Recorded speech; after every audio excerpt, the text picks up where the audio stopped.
Selamat datang di channel Mamang Tani. Ini adalah bedengan-bedengan yang sudah kita coak dan kita lubangi ya. Nanti kita akan melakukan pemberian pupuk sebelum ditanam. Alangkah baiknya simak sampai selesai,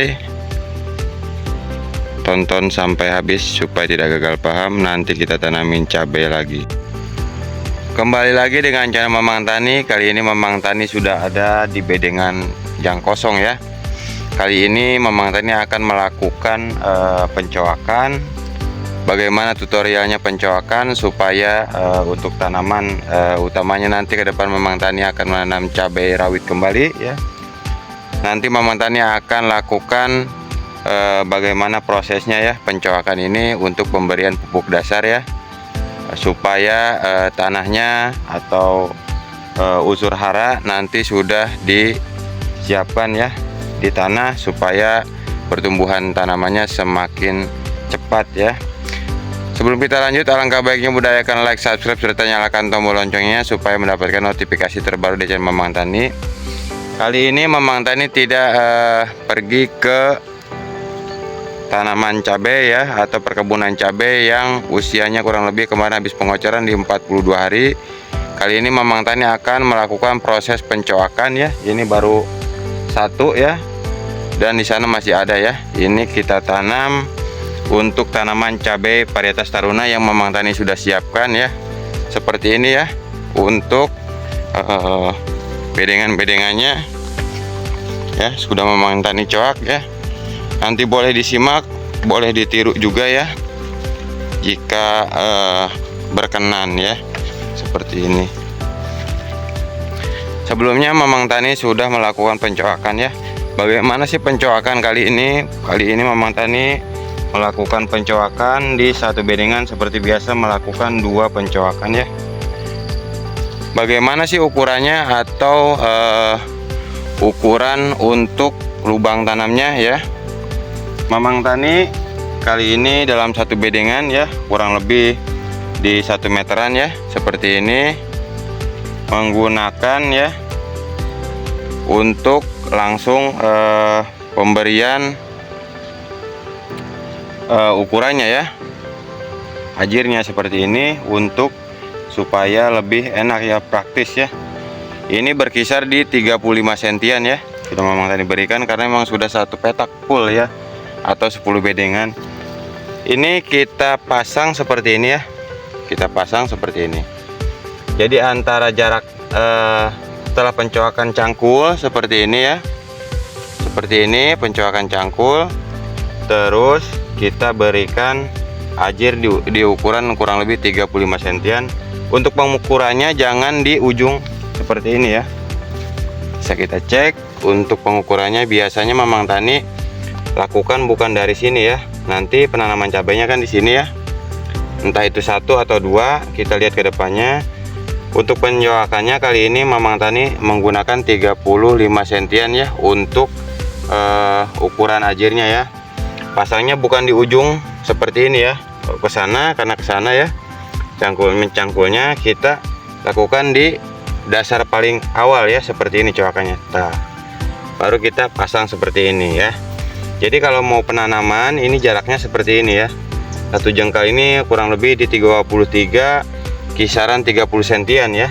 30 sentian jarak penanaman. Untuk ke sampingnya seperti ini 30 sentian kurang lebih. Untuk ke sini, untuk ujung sini kurang lebih di 25 sentian ya, seperti itu. Itu adalah proses atau teknik yang Mamang Tani lakukan berurut-urutan ya. Seperti ini ya. Jadi tidak seperti ini makin besar ya, kalau diukur dari ujung sini makin besar, makanya kita dari dasaran seperti ini kita coak seperti ini. Sudah kita coak, kita tancapkan lagi di sini ya, atau pasang seperti ini, kita coak kembali sampai seperti ini ya. Ini adalah melakukan pencoakan ya untuk tanaman cabai di bedengan, dalam satu bedengan dua penanaman kanan dan kiri ya. Untuk jaraknya kurang lebih di 30 sentian ya, karena memang ini bibitnya cukup banyak dan arealnya baru sedikit ya. Kita maksimalkan, dan ini adalah proses awal atau dasaran ya. pengolahan dasaran, bagaimana pencoakan untuk pemberian pupuk ya, pemberian pupuk dasar. Nah ini dia pupuk dasarnya udah Mamang Tani siapkan ya. Ukurannya seperti biasa 1 sendok makan ya. Ini bukan untuk ngopi ya, tapi untuk memberikan pupuk ya ke dasarannya ya. Simak terus ya bagaimana caranya setelah pencoakan seperti ini kita berikan ya. Kali ini pupuknya supaya subur. Mamang Tani tidak menggunakan kohe ya, tidak menggunakan kohe, tidak menggunakan kompos seperti biasa, karena memang ini pengen langsung trial Mamang Tani ya. Nih seperti ini ya. Ini sebenarnya ada di tutorial pembersihan lahan ini. Ada di video panjang Mamang Tani ya, yang awal ya, sampai tinggi rumput ininya ya, apa namanya, ilalang ya. Ini ilalang susah banget dibasmi ya. Seperti ini banyak perakarannya. Nanti pengen tahu apakah kuat apa tidak, sampai ujung pelang sini ya, sampai tingginya hampir 2 meteran ya, 2 meter lebih, karena memang tinggi sekali ya untuk ilalangnya ya. Nah, dan di sana yang bekas kita panen singkong ya. Nah ini adalah bedengannya, sekarang sudah bersih seperti ini ya. Betapa harganya mahal ya untuk membuat supaya bedengan bersih itu, sebenarnya yang mahal ya, seperti itu ya. Nah seperti ini pencoakannya sudah kita lakukan. Kita akan melakukan penaburan untuk pupuk. Kali ini Mamang Tani menggunakan pupuknya seperti biasa ya, menggunakan tidak bertele-tele ya, Posca saja ya, Posca yang mengandung kadar NPK ya, nitrogen 15%, untuk Posca subsidi ya. Untuk kadarnya seperti itu, N-nya agak tinggi ya. Nah seperti itu. Untuk kadarnya subsidi Mamang Tani kurang tahu ya, tapi di rumah ada sih ya. Kadarnya NPK sama ya, nitrogen, fosfat beserta kalium, tapi kadarnya kalau untuk subsidi itu lebih rendah daripada konvensional ya. Ini habis pemberian karena memang sisanya dari persawahan ya, atau tanaman padi ya. Seperti ini ya. Untuk bedengannya bisa kita lihat ya, sudah Mamang Tani coak ya, tinggal kita melakukan pemberian pupuk dasar Posca ya. Nanti kita diamkan terlebih dahulu. Bagaimana cara pemberiannya, simak terus di channel Mamang Tani supaya tidak gagal paham. Semoga ilmunya bisa kita manfaatkan. Nah baik, kita akan melakukan pemberian pupuk dasar ya, tanpa kohe, tanpa kompos, tanpa kapur dolomit ya. Awalnya kita melakukan pemberian pupuk dasar seperti ini, sudah kita coak ya. Tiap lubangnya berjarak kurang lebih 30 cm. Kita berikan di 1 sendok makan seperti ini ya. Kita goyang-goyangkan saja. Ini dalam keadaan gerimis ya, posisinya dalam keadaan gerimis ya. Mamang Tani lakukan seperti ini ya. Agak ribet ya kalau keadaan gerimis ya. Nah seperti ini kita lakukan tiap coakan seperti ini ya. Kita berikan 1 sendok seperti ini ya. Gunanya apa? Untuk merangsang pertumbuhan supaya karena memang kadar nitrogennya juga sedikit besar ya, 15%, dan mengandung fosfat dan kalium ya. Fosfatnya yang kecil dan kaliumnya ya lumayan ya. Seperti ini ya, kita lakukan tiap bedengan, tiap di bedengan kanan kiri tiap coakan ya. Seperti ini kita lakukan pemberian. Ini kalau misalkan hujan seperti ini, kita bisa aplikasikan 3-5 harian sudah larut ya.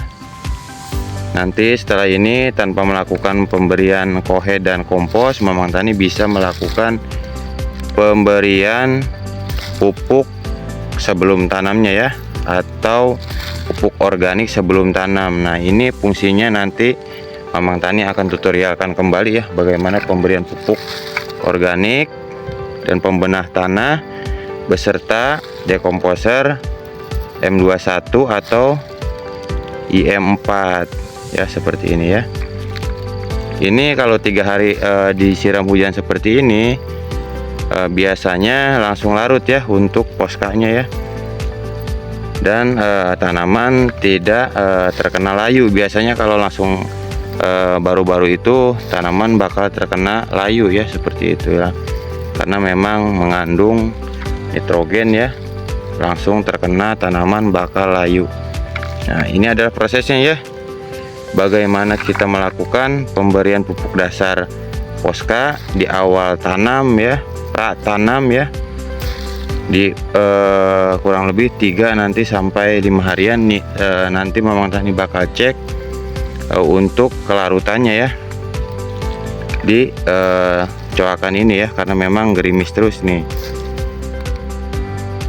Nah, kita lakukan 1 sendok 1 lubang ya, jangan pelit-pelit ya untuk pemberian pupuk, karena memang kalau misalkan nutrisinya bagus, nutrisinya banyak ya, sebelum tanam itu bakal berpengaruh ke hasilnya ya, dan pertumbuhan tanaman sangat beda sekali dengan yang melakukan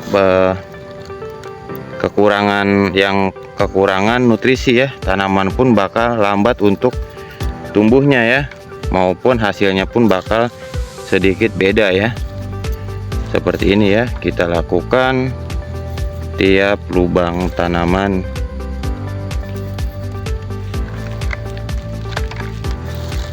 Mudah ya, cuman harus ada ketekunan seperti itu ya.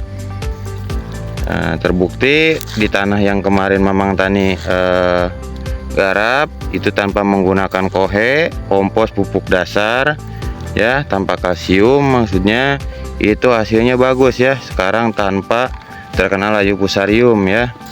Nah, sekarang Mamang Tani bakal aplikasikan di lahan ini, apakah cocok ya. Bisa simak prosesnya, hampir sama ya, seperti ini ya.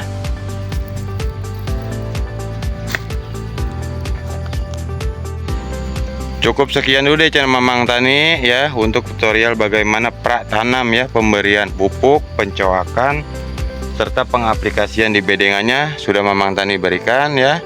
Semoga tayangan ini bermanfaat, khususnya untuk saya dokumentasi, khusus umumnya buat rekan-rekan atau kawan-kawan sekalian. Saya ucapkan terima kasih yang sudah support, dan sukses selalu. Salam petani muda milenial, salam ketahanan pangan. Wassalamualaikum warahmatullahi wabarakatuh.